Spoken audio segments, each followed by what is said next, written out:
વિદ્યાર્થી મિત્રો, છેલ્લે આપણે ચેપ્ટર નંબર 2 બહુપદી વિશે થોડુંક બેઝિક માહિતી મેળવી હતી. આજે જોઈએ આપણે સ્વાધ્યાય બીજું જે છે બહુપદી, જે આપણે પરીક્ષામાં 6 ગુણ જેવું પૂછાય છે. જેમાં એક હેતુલક્ષી આવશે, એક 2 માર્કનું એક્ઝામ્પલ પૂછાશે અને એક 3 માર્કનું લોંગ એક્ઝામ્પલ પૂછાશે.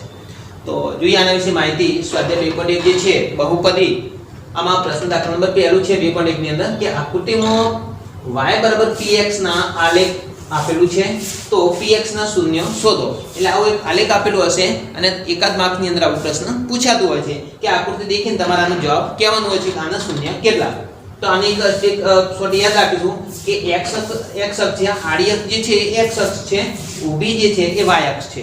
તો એના પર જે આલેખ દોરેલું હશે, x અક્ષને છેદતું હોય કે સ્પર્શતું હોય એ એનો જવાબ થશે. તો ધારો કે આજે આલેખ આપેલું છે, આની અંદર તમે જોઈ શકો આજે આડી લીટી આપેલી છે કે x અક્ષને છેદતું કે સ્પર્શતું નથી, તો આનો શૂન્ય બનશે 0. તો આનો જવાબ આવશે 0. ઓકે, કે આનો શૂન્ય ન હોય.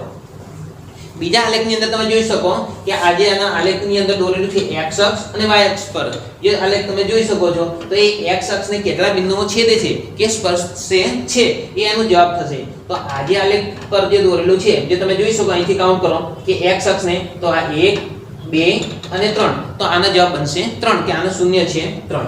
આ રીતે એના પછીનો આલેખ છે જે તમે જોઈ શકો આલેખની અંદર આકૃતિમાં x અક્ષ અને આ ઊભું જે છે y અક્ષ. તો x અક્ષને કેટલા બિંદુમાં છેદે છે, તો અહીંયા આપણે જોતા જ ખબર પડે છે કે આ x અક્ષને જે છે એ 2 બિંદુમાં છેદે છે, તો આનો શૂન્ય બનશે 2. એના પછીનું સેમ આના જેવો આલેખ છે. તો x અક્ષ અને y અક્ષને જે આલેખ દોરેલું છે, તો અહીંયા જુઓ 1 2 3 અને 4, તો આનો શૂન્ય બનશે 4. તો આ ટાઈપનો કોઈ પણ આલેખ હોય તમે ઝડપથી આનો 1 માર્ક્સ ઝડપથી મેળવી શકો છો કે x અક્ષને છેદતું હોય અથવા તો સ્પર્શતું હોય એ એનો જવાબ થશે. જોઈએ હજુ આગળ એક કે આ x અક્ષ y અક્ષ પર જે આલેખ દોરેલું છે, અને તમે ધ્યાનથી જુઓ અહીંયા જુઓ આ એક બિંદુમાં સ્પર્શે છે, પછી આગળ જતા આ બીજા બિંદુમાં સ્પર્શે છે અને ત્રીજામાં છેદે છે. એટલે આનો શૂન્ય બનશે 1 2 અને 3, તો આનો શૂન્ય થયા 3. હવે એના પછીનો આલેખ જુઓ કે આ x અક્ષ છે, આ છે x અક્ષ, અહીંયા x ડેશ કહીશું, આ ઊભું છે એટલે y અને આને y ડેશ કહી દઈએ. તો આની અંદર તમે જોઈ શકો આ જે આલેખ દોરેલું છે આને, તો x અક્ષને મેં પહેલા પણ કહ્યું કે છેદતું હોય કે સ્પર્શતું હોય એનો જવાબ થશે. તો x અક્ષને આ એક જ બિંદુમાં છેદે છે, અહીંયા જુઓ તમે એક જ વખત અહીંયા સ્પર્શે છે, તો આનો શૂન્ય થયા 1, તો આનો જવાબ તમે 1 લખી શકો છો. એના પછીનો આલેખ છે કે x અક્ષ અને y અક્ષ જે છે, તો એની અંદર જે આલેખ દોરેલું છે, જે તમે જોઈ શકો અહીંથી સ્ટાર્ટ થશે અને અહીંયા સ્પર્શે છે, એટલે એક જ વખત સ્પર્શે છે, તો આના પણ શૂન્ય થયા 1. બરાબર છે. તો આની અંદર કેટલા છે 1 2 અને 3, તો આના જવાબ બનશે 3. હેતુલક્ષીની અંદર પૂછાતું હોય છે. આ રીતે આની અંદર 1 અને 2 છે, તો આનો જવાબ આવશે 2 કહી શકાય. અહીંયા 1 2 3 અને 4, તો આનો શૂન્ય કેટલા, તો આનો શૂન્ય થશે 4. આ રીતે આની અંદર પણ કહી શકાય આનો શૂન્ય છે 0. આમાં 1 2 અને 3, તો આને શૂન્ય થયા 3. તો આ રીતે કોઈ પણ 1 માર્કનો પ્રશ્ન પૂછાય, આલેખ દોરેલું હોય, તો એને જોઈ અને તમે ઝડપથી કહી શકો આના કેટલા શૂન્ય છે. હવે આપણે સ્વાધ્યાય 2.2 છે, આની અંદર કેટલાક એક્ઝામ્પલ છે. જેમ કે દાખલા નંબર 1, શૂન્ય શોધો તથા તેનો સંબંધ ચકાસો. તો 2 માર્ક્સ ની અંદર આવા એક્ઝામ્પલ ક્યારેક પૂછાતા હોય છે કે રકમ આપેલી છે x² - 2x - 8. આના પહેલા તો શૂન્ય મેળવવાનું છે અને પછી એનો સંબંધ ચકાસવાનો છે. તો સંબંધ માટે કેટલાક ફોર્મ્યુલા તમારે તૈયાર કરવાનું છે, શૂન્યનો સરવાળો, શૂન્યનો ગુણાકાર. જોઈએ આગળ આવશે. એટલે તો પહેલું તો શું કરીશું, શૂન્ય શોધો. તો અહીંયા x² - 2x - 8, તો લખીએ x² - 2x - 8. હવે આને શૂન્ય મેળવવાનું છે એટલે બરાબર શૂન્ય મૂકી દઈએ. તો આમાં 8 જે છે, 8 ના એવા વાય પાડીશું જેમાંથી બાદબાકી કરીએ તો 2 આવે છે. તો વિચારીએ કે 4 2 8, બરાબર. 4 માંથી 2 બાદ કરીશું એટલે 2 આવી જશે. તો અહીંયા છેલ્લે નિશાની જોઈશું, તો 8 ના એવા વાય પાડો કે જેમાંથી બાદબાકી કરીએ એટલે 2 આવે છે. તો 4 2 8, 4 માંથી 2 જશે એટલે 2 આવી જશે. તો અવયવ છે એટલે પહેલું સ્ટેપ આમ નામ રાખીશું અને છેલ્લું આમ નામ રાખીએ. ઓકે, વચ્ચે કેવા લાવવાનું છે માઈનસ. તો બંનેમાંથી જે મોટી કિંમત હશે એને આપણે માઈનસ મૂકવી પડે. તો અહીંયા 4 જે છે આને માઈનસમાં લઈ લો, -4x + 2x. ઓકે, 4x માંથી 2x જશે એટલે -2x આવી જશે. આ પહેલું સ્ટેપ આવી ગયું છે. હવે પહેલામાંથી કોમન નીકળશે પછી.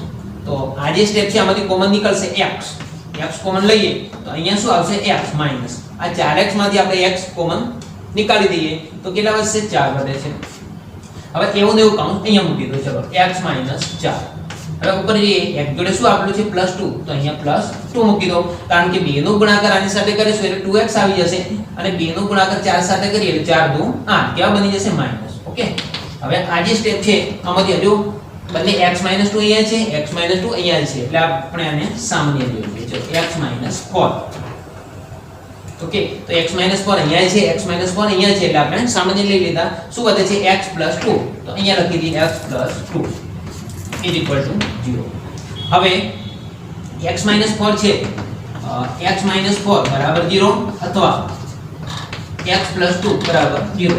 આને કરતા બનાવીએ x બરાબર કરીશું તો માઈનસ છે એટલે શું બની જશે પ્લસ.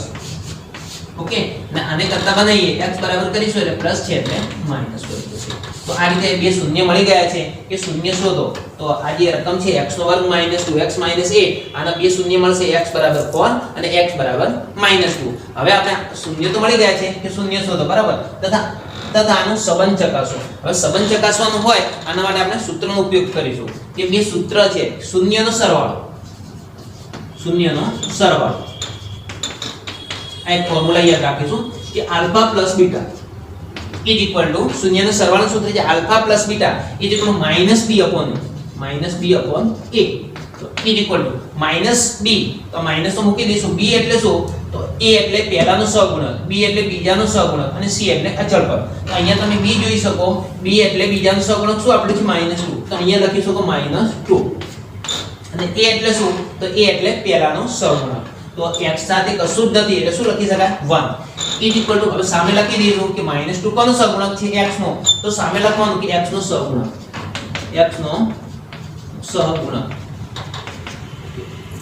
અને છેદની અંદર 1 કોનો સહગુણક છે તો x ના સ્ક્વેર નો સહગુણક તો અહીંયા લખ્યું છે x ના વર્ગનો સહગુણક.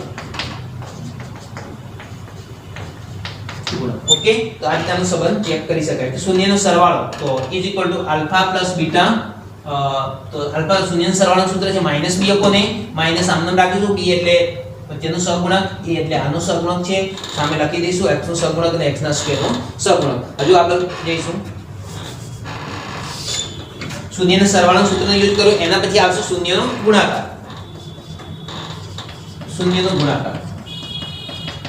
આના માટે સૂત્ર છે આલ્ફા * બીટા તો આલ્ફા * બીટા છે શૂન્યનો ગુણાકાર તો આનો ફોર્મ્યુલા છે alpha * beta = c upon a યાદ રાખો. તો c તમે જોઈ શકો પહેલા પણ વાત કરી આ રીતે a b અને c એટલે કેટલા છે અચળ પદ -8 અને a એટલે પહેલાનું સહગુણક કેટલું છે 1 તો 8 એ શું કહેવાય 8 એ છેલ્લી જે કિંમત છે જેની સાથે કોઈ સહગુણક નથી તો એને આપણે અચળ પદ કહીશું. અહીંયા લખીએ અચળ પદ અને 1 કોનો સહગુણક છે x ના વર્ગનો તો અહીંયા લખી શકાય x નો સહગુણક. તો આ રીતે બે માર્ક્સનું કોઈ પણ એક્ઝામ્પલ પૂછાય તો તમે ઝડપથી લખી શકો. પ્રથમ શૂન્ય શોધવાના પછી શૂન્યનો સરવાળો છે શૂન્યનો ગુણાકાર છે આ સૂત્રનો ઉપયોગ કરી અને સંબંધ ચેક કરી શકાય છે. ઓકે ચલો વિદ્યાર્થી મિત્રો હમણાં જ આપણે એક એક્ઝામ્પલ જોયું જેની અંદર શૂન્યનો સરવાળો બરાબર શૂન્યનો ગુણાકાર એનો ઉપયોગ કરી અને સંબંધ ચકાસ્યું. આ રીતે સેમ આના જેવું જો બીજો એક્ઝામ્પલ છે જોઈએ સ્વાધ્યાય 2.1 નો દાખલા બીજાનું પહેલું જે છે કે 4x નો વર્ગ -4x + 1 પહેલા તો આપણે આના શૂન્ય શોધવાનું છે તો શૂન્ય માટે લખી દઈએ 4x નો વર્ગ -4x + 1 બરાબર 0 મૂકી દો. હવે અહીંયા જુઓ પહેલું અને છેલ્લું આનો ગુણાકાર કરીશું 4 × 4 બરાબર તો 4 ના એવા અવયવ પાડવાના છે કે જેનો સરવાળો 4 થાય તો આપણે ઝડપથી કહી દઈશું કે 2 × 2 = 4 2 અને 2 બંનેનો ગુણાકાર કરીશું 4 થાય છે અને બંનેનો સરવાળો 4 થાય છે. ઓકે તો લખીએ પહેલું સ્ટેપ આમ નામ રાખો 4x નો વર્ગ હવે વચ્ચે -4x લાવવાનો છે તો આ બંને નો ઉપયોગ કરીએ -2x - 2x અને છેલ્લું પદ આમ નામ રાખીશું. ઓકે હવે જુઓ આ પહેલું સ્ટેપ છે આ બીજું છે પહેલામાંથી શું કોમન નીકળશે તો પહેલામાંથી 4x અહીંયા છે અહીંયા 2x છે એટલે બંનેમાંથી 2x કોમન નીકળે. આમાંથી 2x કોમન નીકાળી દઈએ તો અહીંયા અંદર 2x વધશે અહીંથી 2x નીકળી ગયા એટલે શું વધશે 1 એવું ને એવું કાઉન્સ અહીંયા મૂકી દઈએ કારણ કે અવયવની અંદર હંમેશા બંને કાઉન્સ સરખા હોવા જોઈએ. 2x મૂકી દીધા હવે ઉપર જોઈશું કે 2x કેવા છે માઈનસ તો અહીંયા -1 લખી દઈએ. ચેક કરી દઈશું -1 નો ગુણાકાર 2x સાથે કરીએ એટલે -2x -1 નો ગુણાકાર -1 સાથે કરીશું એટલે માઈનસ પ્લસ અને એક એકાંક 1 થશે એની ઉપર આવે છે. હવે બંનેમાંથી શું કરીશું આ 2x - 1 અહીંયા છે 2x માઇનસ અહીંયા આવે છે એટલે એક વખત લખી દઈએ 2x માઇનસ 1 પછી આગળ 2x minus 1 is equal two 0.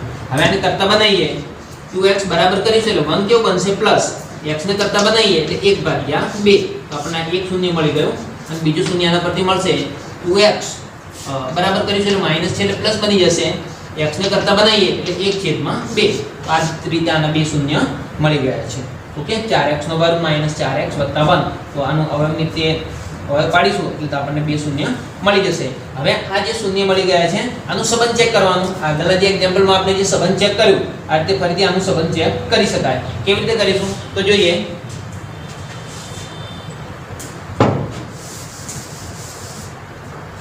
હવે આના માટે પેલું ફોર્મ્યુલા લઈશું કે શૂન્યનો સરવાળો. શૂન્યનો સરવાળો સૂત્ર છે alpha plus beta is equal two minus b upon a. તો ઇઝ ઇક્વલ ટુ માઈનસ આનું રાખીએ સૂત્ર b એટલે a એટલે પહેલાનો સહગુણક, b એટલે બીજું, c એટલે અચળાંક. તો b એટલે તમે શું લખી શકો -4 અને a એટલે શું છે તો પહેલાનો સહગુણક તો પણ 4 છે. ઇઝ ઇક્વલ લખી શકાય 4 એ કોનો સહગુણક છે b એટલે આ x નો સહગુણક તો અહીંયા લખીશું x નો સહગુણક. આ રીતે છેદની અંદર a એટલે આ 4 કોનો સહગુણક છે x ના સ્ક્વેર નો તો છેદમાં લખીશું x ના સ્ક્વેર નો સહગુણક. આ રીતે બીજું યુઝ કરીશું શૂન્યના સરવાળાનું સૂત્ર આવી ગયું છે. હવે શૂન્યનો ગુણાકાર. શૂન્યનો ગુણાકાર તો આના માટેનું સૂત્ર છે આલ્ફા ઇન્ટુ બીટા બરાબર c અપોન a. તો c એટલે શું છે અચળ પદ જેની સાથે x સિવાયનું તો શું છે 1 અને a એટલે પહેલાનો સહગુણક 4 તો 1 ને શું કહીશું અચળ પદ અને 4 એ x નો સ્ક્વેર નો સહગુણક x ના સ્ક્વેર નો સહગુણક. તો આ રીતે કોઈ પણ એક્ઝામ્પલ હોય શૂન્ય મેળવી અને સંબંધ ચેક કરી શકાય છે. બરાબર. હવે કેટલાક હું હોમવર્કમાં આપું છું જે તમારે ઘેર ટ્રાય કરવાનું છે. આ જ રીતે શૂન્યનો સરવાળો શૂન્યનો ગુણાકાર મેળવવાનો છે અને સંબંધ ચેક કરવાનો છે.